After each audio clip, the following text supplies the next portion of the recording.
예, 먼저 그 윤창현 언론노조 위원장님 앞으로 나오시고요. 이준수 후보자님, 그 언론 노조에 대해 가지고 좌파적 성향을 띠었다고 인식하고 계신 것 같고, 그래서 그 문제점을 계속 지적하시는 것 같은데 맞습니까? 맞습니다.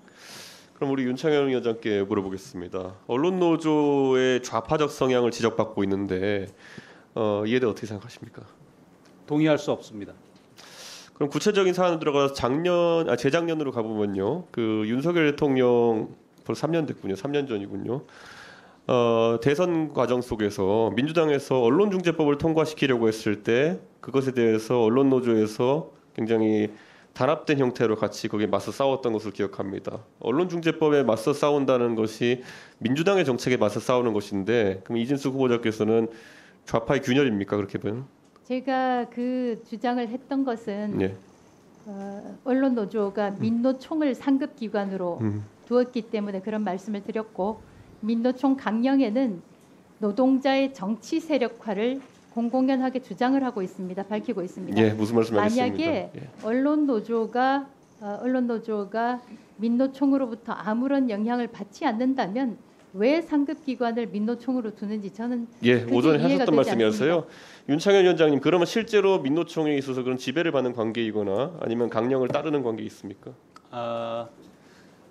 민주노총의 정식 명칭은 전국 민주노동조합 총연맹입니다. 연맹이라 하는 것은 각기의 산별 노조가 각자의 강령을 가지고 연맹의 형태를 취해서 관련한 의사결정을 합의로 만들어낸다는 뜻이 있습니다. 민주노총이 자체적인 강령을 가지고 있고 정치세력화를 명명하고 있습니다. 언론노조 강령에도 정치세력화 강령이 있습니다. 제가 거꾸로 여쭤보겠습니다. 전 국민 중에 2,500만이 노동자입니다.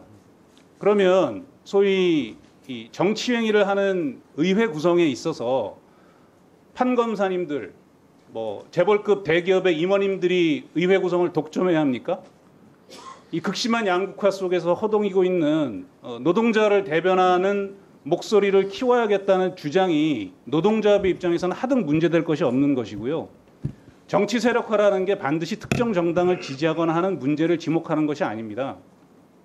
노동자들의 목소리를 극심한 불균형 속에서 최소한의 균형을 맞추기 위해서 강화시켜 나가는 모든 노력들을 정치 세력화라고 표현하는 것입니다. 그래서 그것이 좌편향이라 하는 주장은 극우적 시각에서는 할 수는 있지만 평범하게 세금 내는 국민으로서 그에 입각해서 헌법에 보장된 노동조합의 권리를 행사하는 입장에서 보면 전혀 받아들일 수 없는 가당치 않은 주장이라고 생각합니다.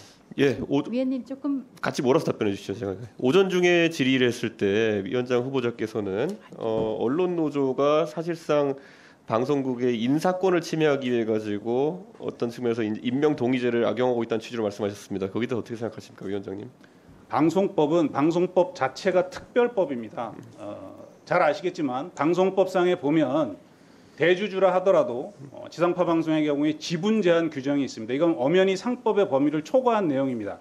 그러나 방송의 공공성과 언론 자유의 측면에서 자본의 영향력을 제한할 필요가 있기 때문에 다른 법률의 개념을 뛰어넘는 특별법의 형태로 방송법이 규정을 하고 있는 것입니다.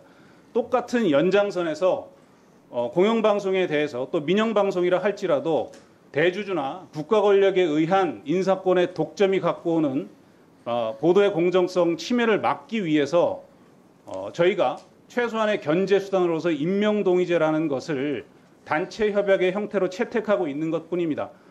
임명동의제를 채택하고 있는 것은 공영방송뿐만 아니라 대한민국 다수의 신문사에서도 편집국장 직선제, 편집국장 임명동의제를 여러 군데 시행하고 있습니다. 그것은 언론사업장의 특수성을 반영한 것일 뿐이지 그것이 인사권을 침해하는 제도는 결코 아니라고 자신 있게 말씀드립니다. 예, 이진숙 후보자님. 그럼 방금 전에 임명동의제 관련된 내용에서 결국 견제의 의미로서, 균형의 의미로서 이 제도를 활용한다는 취지로 답변을 전 이해했는데, 그렇다면 현재 입법부 같은 경우에도 일부 공직자의 임명에 대해 가지고 임명동의제를 하고 있지 않습니까? 가장 대표적인 예가 국무총리일 것입니다. 이런 부분이 그러면 대통령의 인사권을 침해하고 있다고 판단하시나요? 국무총리의 경우에는 다른 사안이라고 생각하고요. 어떻게 다른지 조금만 설명해 주실 수 있을까요? 저는 국무총리의 경우에는 비상시에는 유고시에는 대통령을 대신해야 되기 때문에 충분히 그런 검증을 받아야 된다고 생각하고요. 대신에 장관급들은 이렇게 청문 과정을 거치지만 대통령의 인사권이 덜 중요한가요? 인정되지 않습니까? 예. 그런데 언론사에서 임명 동의제라는 것은 50% 이상의 동의를 받지 못하면 주요국의 국장으로 임명되지가 못합니다. 예. 그것은 지금 그 노조 구성상 언론 노조 구성상 다수가 제가 퍼센티지까지 얘기는 못하겠지만 MBC의 경우 가장 최근에 2023년의 경우에 1,100명 중에서 거의 980명, 1,000명 가깝게 언론 노조원이기 때문에 사실상 언론 노조에서 동의를 해주지 않으면 임명되지가 못하는 구도가 되어 있습니다. 예. 그러면 그 위원장 실제로 임명 동의제 투표를 했을 때 이준숙 후보자가 말씀하신 것처럼 그 부결이 나는 경우가 많습니까? 전체는 아니고 몇몇 케이스가 있었던 것으로 기억합니다. 알겠습니다. 그럼 자리로 돌아오셨습니다. 예, 그리고 제가 공교롭게도 우리 김장겸 의원님 계신데 김장겸 의원이 관련된 건을 좀 얘기하게 돼서 우선 양해를 좀 구합니다. 그 이준숙 후보자님, 김장겸 전 사장이 해임될 때 그 당시 박문진 이사 중 5명이 7가지 해임 사유를 들었습니다. 그 안에 보면은 공정성, 공익성 훼손 등등등 해서 7가지 이런 사유에 동의하십니까? 동의하지 않습니다. 그럼 이 당시에 이런 판단을 정치적인 판단이라고 생각하십니까? 그렇게 생각합니다. 그러면은 앞으로도 비슷한 일이 어느 정권에서든지 막론하고 일어나지 않아야 한다는 일에 대해 동의하십니까? 그렇게 생각합니다. 예, 그러면은 이호찬 위원장님 앞으로 나와주실 수 있어요?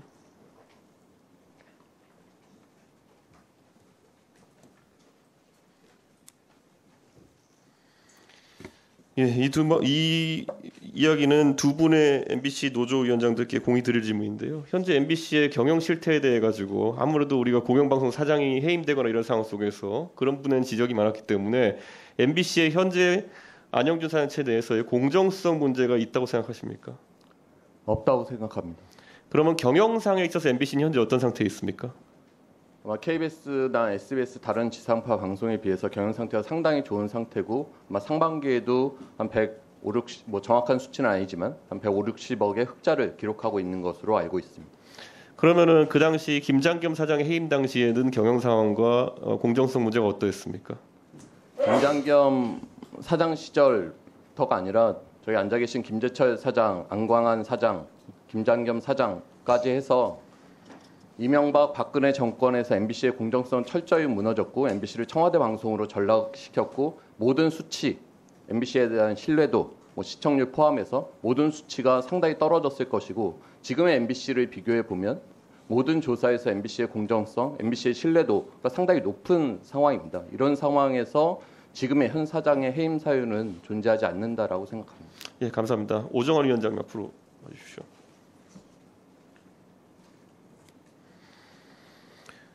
동일한 질문을 드리겠습니다. 현재 안영준 사장 체제에서의 MBC의 경영 상태와 그리고 공정성에 대한 부분에 대한 MBC 노조 입장을 부탁드립니다. 작년 2월에 MBC 사장이 지원했던 3명의 후보자가 그 시민들을 모아놓고 자기 이제 정견을 발표한 적이 있습니다. 그중에 이 자리에 앉아 계신 박성재 사장을 제외한 나머지 2분이 우리뉴스에 문제가 있다고 얘기를 했어요. 그 2분 다 언론노조원들이거든요. 현재 MBC 사장인 안영준 후보자조차도 일부 시청자들은 우리 뉴스를 신뢰합니다. 그러나 다른 시청자들은 우리 뉴스를 신뢰하지 않습니다라고 얘기를 했고 또 다른 후보자는 역시 언론 노조원인데요. MBC 뉴스를 민주당 방송이라고 합니다라고 얘기를 했습니다. 그 시간이 부족하기 때문에 읽을 수는 없지만 제가 주요 그 불공정 보도를 리스트한 것만 하더라도 몇 페이지가 됩니다. 지난 총선 때 보도뿐만 아니라 그 뉴스에서 민주당에 유리한 거는 크게 보도를 하고 국민의힘에 유리한 거는 그 홀대를 하는 그런 패턴이 계속 반복이 되거든요. 경영 상태는 어떻게 보십니까? 경영 상태에 대해서는 여기 계신 박성재 사장이 오신 다음에 크게 호전이 됐는데 문제는 그 흑자가 드라마 제작을 줄여서 만든 거기 때문에 불황형 흑자입니다. 그러니까 그 절반의 성공이라 할까요? 앞으로 큰 과제를 남겼습니다. 후임 경영진이 해결해 나가야 할 아주 그 굉장히 큰 숙제라고 생각을 합니다. 후임 경영진 하시면 지금 해임을 전제로 말씀하시는 건가요? 포함했어요. 아, 예. 뭐 안영준 사장이 영원히 할 건 아니지 않습니까? 예, 예. 알겠습니다. 이진숙 후보자님, 지금 이렇게 방금 전에 지적하신 것들을 보면은 결국에는 또 공정성이나 이런 것들, 그리고 경영 실적은 좋다고는 하지만 불황형이라고 하면서 이런 것들이 해임 사유가 될 수 있다 보십니까? 현 사장에 대해서? 경영 사유는 가장 중요한 해임 사유 가운데 하나가 될 수 있다고 생각합니다. 그리고 공정성 관련해서는 지금 MBC 흑자 아닌가요? 흑자이지만 오정환 본부장 얘기대로 그것이 비정상적인 흑자인지 흑자의 질을 따져봐야 된다고 생각합니다. 예, 여기까지 하시고요.